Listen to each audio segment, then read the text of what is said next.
नमस्कार आप सबको। स्वागत है आप सबका फिर से अपने इस YouTube चैनल भजन और हिंदी कहानियाँ में। मैं निकिता आज आपके सामने एक और वीडियो लेकर आई हूँ।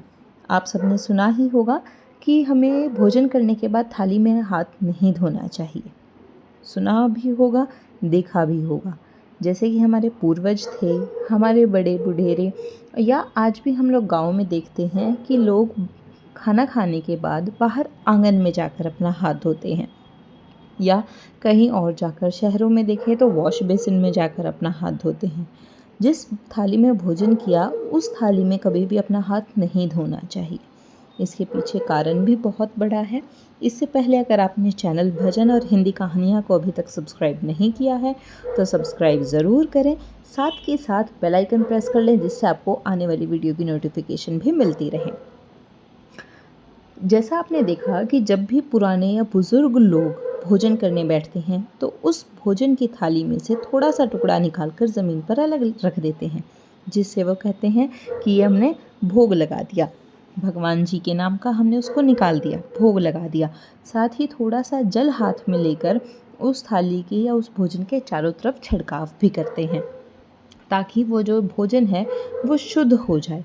अब जब हमने उस भोजन में से भगवान के लिए प्रसाद निकाल दिया, थोड़ा सा हिस्सा निकाल दिया, हमने उसको शुद्ध किया पानी का छिड़काव करके, तो वो भोजन भोजन नहीं रहा, वो भोजन प्रसाद बन गया। जब वो भोजन उस थाली में जो है वो प्रसाद बन गया तो उसको खाने के बाद, उसको पूर्ण रूप से अपने अंदर ग्रहण करने के बाद हम उसके अंदर ही अपने झूठे हाथ कैसे धो सकते हैं। इसलिए कहा गया है कि हमेशा भोजन करने के बाद उस थाली में कभी भी अपने हाथ ना धोएं। और आपने देखा भी होगा कि लोग दूर जाकर शहरों में वॉश बेसिन में, गांव में आंगन में जाकर अपने हाथ धोते हैं। उस थाली में कभी भी हाथ नहीं धोना चाहिए। इसी से रिलेटेड एक कहानी भी है, एक ब्राह्मण और नेवले की कहानी या धर्मराज युधिष्ठिर और नेवले की कहानी।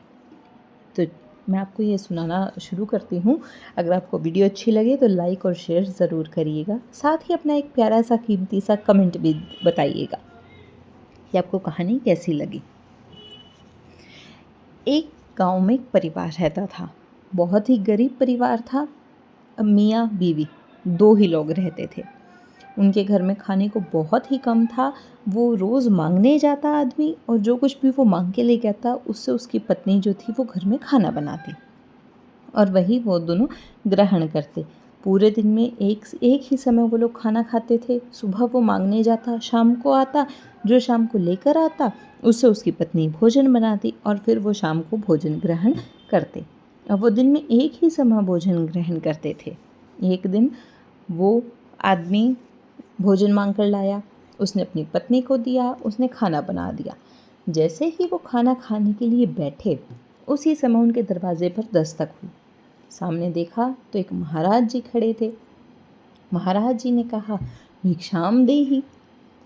उनके पास कुछ भी नहीं, वो क्या कहें। उन्होंने कहा, महाराज अब भोजन कर लीजिए।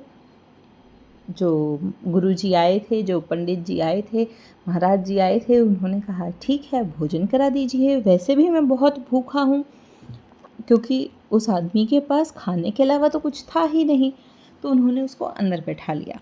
अब उसकी पत्नी ने जो कुछ भी बनाया था, दाल, साग, चावल, रोटी, जो कुछ भी बनाया था, जो उसने अपने पति के लिए पहले थाली तैयार कर रखी थी, वो उन्होंने उस पंडित जी के सामने रख दी, महाराज जी के सामने रख दी कि लीजिए महाराज आप ये भोजन ग्रहण कीजिए। अब जो महाराज जी थे, पंडित जी थे, उन्हें पता नहीं था इनके घर की हालत क्या है। उन्होंने कहा ठीक है लाइए। वो वहाँ आराम से बैठकर भोजन करने लगे। भोजन करने के बाद सिर्फ 5-6 रोटियां बनी थी, जितना आटा वो लेकर आया था उससे कि इन दोनों मियाँ बीवी का काम चल जाए। अब उन्होंने 2 रोटी खा ली। उस आदमी ने अंदर से और रोटियां ला के दी कि लीजिए महाराज, अब कोई खाना खा रहा है तो हम उसको रोटियां देते हैं, खाना तो हम परोसते हैं अच्छे से। उन्होंने उसको और रोटियां दी। तो वो महाराज जी भी भूखे थे, उन्होंने रोटियां ली। जब वो फिर से लेने के लिए अंदर गए तो उनकी पत्नी बोली कि अब सिर्फ यही रोटी बची हैं 2, उसके बाद में घर में कुछ खाना नहीं है। तो ये बात जो थी वो बाहर बैठे महाराज जी को सुनाई थी। तो उनको भी समझ में आया कि ये ऐसे इंसान हैं, इनके पास खुद के खाने के लिए नहीं है, लेकिन ये मेरा पेट भरना चाह रहे हैं। तो जैसे ही वो आदमी बाहर खाना लेकर आया, उसने कहा महाराज जी रोटी, वो रखने लगे तो उन्होंने कहा नहीं नहीं बेटा, मेरा पेट भर गया है। बोले नहीं महाराज, 2 नहीं तो 1 तो ज़रूर लीजिए। तो उन्होंने वो रोटी ली और खाई और फिर वहाँ से निवृत्त होकर अपने चले गए। उनके जाने के बाद जो कुछ भी बचा कुचा खाना था घर में, जो थोड़ा बहुत रखा था, वो मियाँ बीवी ने अपना खाना खाना शुरू किया। अब घर में बची 1 ही रोटी थी। उस 1 रोटी में से आधी उसने अपने पति को दी और आधी रोटी अपने थाली में रखी। जो थोड़ी सी दाल साग चावल थे वो उन्होंने लिए। अब आधी रोटी से किसका पेट भरता है, लेकिन फिर भी उन्हें अपने मन में ये संतुष्टि थी कि हमारी वजह से किसी का पेट भर गया है, वो संतुष्ट होकर गए हैं, हमारे घर से कोई खाली हाथ या भूखा नहीं गया। हम दोनों ने आधी आधी रोटी खाई। उसके बाद जैसे ही वो हाथ धोने के लिए बाहर निकलते हैं, क्योंकि हाथ थाली में कभी नहीं धोना चाहिए, हमेशा लोग आंगन में या शहरों में देखें तो वॉश बेसिन में धोते हैं, वो हाथ धोने के लिए बाहर गए। तो जहाँ पर उन्होंने हाथ धोया, उस आदमी ने जहाँ पर अपना हाथ धोया पानी के साथ में, वहाँ नीचे एक नेवला बैठा था। तो जैसे ही उसने हाथ धोया, उस नेवले की पूंछ के ऊपर उस पानी के कुछ छींटे गए, जिससे नेवले की पूंछ गीली हो गई। अब पूंछ गीली हुई तो नेवले ने घूम कर देखा, ये वही नेवला है जिसकी हमेशा सांप के साथ लड़ाई होती है, वही नेवला। अब जैसे उसने घूम के देखा कि मेरी पूंछ गीली हो गई है, गीली होने के साथ साथ उसने देखा कि उसकी पूंछ सोने जैसी सुनहरी हो गई है, उसकी पूंछ का रंग बदल गया है। बड़ा आश्चर्यचकित हुआ वो ये देखकर कि ये कैसे हुआ, मेरी पूंछ सोने की कैसे हो गई सिर्फ गीली होने मात्र से। तो उन्होंने उस आदमी से पूछा कि भाई साहब, भैया आपने ये क्या किया, महाराज आपने ये क्या किया जिससे मेरी पूंछ सोने की हो गई। बोले मैंने कुछ नहीं किया, मैंने तो सिर्फ अपने हाथ धोए हैं भोजन करने के बाद। तो उसने कहा तो आप एक काम कीजिए, आप अपना हाथ मेरे ऊपर, मेरे पूरे शरीर के ऊपर धो डालिए। जिस पानी से आप अपने हाथ धो रहे हैं वो मेरे पूरे के पूरे शरीर के ऊपर उसके छींटे दे दीजिए, मुझे उसे गीला कर दीजिए, ताकि मेरा पूरा शरीर सोने का हो जाए, मेरा पूरा शरीर एक जैसा हो जाए। तब उस आदमी ने कहा नहीं, मैं ऐसा नहीं करूँगा। तो उन्होंने कहा ठीक है, आज आपके हाथ धुल चुके हैं तो मैं यहाँ रोज़ आऊँगा, जैसे ही आप खाना खाएं उसके बाद आप मेरे ऊपर हाथ धुला कीजिए, ताकि मैं एक जैसा हो जाऊँगा। तो उस आदमी ने फिर मना कर दिया, नहीं मैं ऐसा नहीं करूँगा। तो नेवले ने उनसे विनती की, तो महाराज भाई साहब आप मुझे ये बताइए कि मेरा पूरा शरीर एक जैसा कैसे होगा, मेरी पूंछ सोने की हो गई है लेकिन बाकी शरीर पुराने जैसा है, मुझे एक जैसा चाहिए, मेरा पूरा शरीर सोने का कैसे होगा। तब उस आदमी ने कहा कि धर्मराज युधिष्ठिर हैं, उनके वहाँ पर एक बहुत बड़ा यज्ञ चल रहा है, जैसे ही वो यज्ञ संपन्न होगा वहाँ पर लोग भोजन ग्रहण करेंगे और अपने अपने हाथ धोंगे, तुम वहाँ चले जाओ। वहाँ पर अगर तुम्हारा पूरा का पूरा रंग बदल जाता है, अगर तुम्हारा पूरा शरीर सोने का हो जाता है, तो तुम समझना कि धर्मराज युधिष्ठिर जो हैं उनका यज्ञ संपन्न हो गया है। नेवले ने वैसा ही किया। नेवला पहुंच गया महाराज युधिष्ठिर के राज्य में, राज्य तो उनका वही था, वो उनके महल में पहुंचा जहाँ पर यज्ञ हो रहा था। अब जैसे ही यज्ञ संपन्न हुआ, सबने भोजन की, भोजन करने के बाद सबने अपने अपने हाथ धोए। नेवला वहीं बैठा, लेकिन उसका रंग बिल्कुल भी नहीं बदला। वहाँ 100 में नहीं, हज़ारों में नहीं, लाखों में नहीं, वहाँ करोड़ों में लोग थे और उसने देखा कि इतने लोग यहाँ पर अपना हाथ धोकर गए हैं खाना खाने के बाद, लेकिन मेरा तो रंग ही नहीं बदला। रंग नहीं बदला तो यानी कि महाराज युधिष्ठिर का यज्ञ संपन्न नहीं हुआ। अब वो नेवला वहाँ पर बैठा ही था, वो ये सोच ही रहा था, तभी अंदर जो उनका राज दरबार था, वहाँ पर उसने बात सुनी जहाँ पर ये बात कही जा रही थी कि आपका यज्ञ कितने संपूर्ण तरीके से संपन्न हुआ, आपने कितने अच्छे तरीके से अपना यज्ञ किया, आपने कितना दान पुण्य किया। सभी लोग वहाँ पर यही बात कर रहे थे। अब सब लोग ये बात कर रहे थे तो नेवले ने वहाँ पर महाराज युधिष्ठिर को संबोधित करते हुए कहा था कि हे राजन, जब मैंने आपके विराट यज्ञ के बारे में सुना था तो सोचा कि आपने इस यज्ञ में अपार संपदा निर्धनों की दान दिया है, लाखों भूखों को भोजन कराया है, लेकिन आपने तो अपने ऋषि मुनि और आपकी जो प्रजा है और मतलब जो लोग अपना पेट भर सकते हैं, आपने उन्हें भोजन कराया, आपने उन्हें यज्ञ में शामिल किया, तो आपका यज्ञ संपन्न कैसे है? यहाँ पर सभी लोग बोल रहे हैं कि आप जैसा यज्ञ किसी ने नहीं किया, लेकिन आपका यज्ञ संपन्न नहीं हुआ है। इस पर युधिष्ठिर बोले कि नेवले, तुम ये बात कैसे कह सकते हो? क्योंकि जो धर्मराज युधिष्ठिर थे उनको पशु पक्षियों की भाषा समझ आती थी, उन्हें यह वरदान था, उन्हें उनकी भाषा समझ आती थी। तो उन्होंने नेवले से पूछा कि तुम यह बात कैसे कह सकते हो और तुम्हारे यह शरीर को क्या हुआ?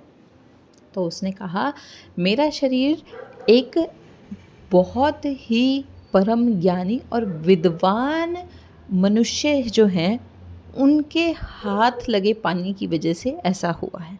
जब उन्होंने भोजन करने के बाद अपने हाथ धोए और वो पानी मुझ पर पड़ा, तब ये मेरा शरीर सोने का हुआ। उन्होंने मुझे कहा था कि तुम महाराज युधिष्ठिर के महल में जाओ, वहाँ यज्ञ हो रहा है और वहाँ जब किसी ऋषि मुनि का तुम्हारे ऊपर पानी गिरेगा तब तुम्हारा पूरा शरीर सोने का हो जाएगा। लेकिन यहाँ पर मैंने इतने लोग देखे हैं, मैं इतना भीगा लेकिन मेरे शरीर का रंग बिल्कुल भी नहीं बदला, तो यानी कि आपका यज्ञ संपन्न नहीं हुआ है अभी तक। तो महाराज युधिष्ठिर जो थे वो चिंता में पड़ गए। तो उन्होंने उससे पूछा, तो फिर आप बताइए कि ये यज्ञ संपन्न कैसे होगा? मैंने तो बहुत दान पुण्य किया है, फिर भी यज्ञ संपन्न नहीं हुआ। तो नेवले ने कहा, आपने दान पुण्य किया है उस चीज़ का जो आपके पास अपार है। जिस व्यक्ति के मैं घर गया था उसके पास खाने को कुछ भी नहीं था, सिर्फ एक समय की रोटी वो लोग खाते थे, वो भी वो मांग कर खाते थे। जहाँ उनके घर एक साधु बाबा आए मांगने के लिए, भोजन करने के लिए, तो उन्होंने वो खाना भी उसे दे दिया। असली यज्ञ वो है कि उन्होंने तो उनके पास जो कुछ भी था वो सब दान कर दिया, सब कुछ दान कर दिया, खुद के पास कुछ भी नहीं रखा। असल दान वो है, असल यज्ञ वो है। आपने क्या दिया? आपने दिया सोना चांदी रत्न जो आपके पास भरपूर मात्रा में है, तो आपका यज्ञ संपन्न नहीं हुआ, और वो भी आपने उन्हें दिया जिनके पास वो है। तो उसने कहा कि आप क्या कहना चाहते हैं? नेवले से कहा युधिष्ठिर ने कि आप ही बताइए मेरा यज्ञ कैसे संपन्न होगा। तो उन्होंने कहा, आपके पास सभी ऋषि मुनि हर कोई आया, हर कोई भोजन करके गया, लेकिन वन में एक महाराज ऐसे हैं जो नहीं आए और जिन्होंने भोजन नहीं किया, वो भी भूखे हैं। आप उन्हें बुलाइए, आप उन्हें भोजन कराइए। युधिष्ठिर ने ऐसा ही किया। उन्होंने उस महाराज जी को वन में से बुलाया और उसे भोजन कराया, उन्हें अन्नदान किया। तो जैसे ही उन महाराज जी ने अपने हाथ धोए खाना खाने के बाद नेवला उसके नीचे बैठा, नेवले का पूरा रंग सुनहरा हो गया। सुनहरा रंग होते ही नेवला बड़ी खुशी से नाचने लगा कि महाराज आपका यज्ञ संपन्न हुआ। वहीं युधिष्ठिर जी भी बहुत खुश हुए कि हमारा यज्ञ जो है वो संपन्न हुआ। तब नेवले ने कहा कि आपके पास जो कुछ भी था आपने उसमें से चंद चीज़ें दान में दी, चंद चीज़ों से यज्ञ कराया है, लेकिन जो वह आदमी था उसने अपना सब कुछ दे दिया, अपनी संपूर्ण संपत्ति, अपना पूर्ण अन्नदान कर दिया। तब वो व्यक्ति महान कहलाया और उसके हाथ लगे पानी से मेरा रंग बदला। आज आपने इन भूखे ऋषि को खाना खिलाया जिन्हें इसकी वास्तव में ज़रूरत थी। तो देखिए, इन्होंने जब हाथ धोया तो मैं पूरा का पूरा सोने का हो गया, इनका मन तृप्त हो गया, इनके मन के अंदर इतनी लालसा और इतना आपके लिए आशीर्वाद निकला है कि वो आप मेरे ऊपर देख सकते हैं।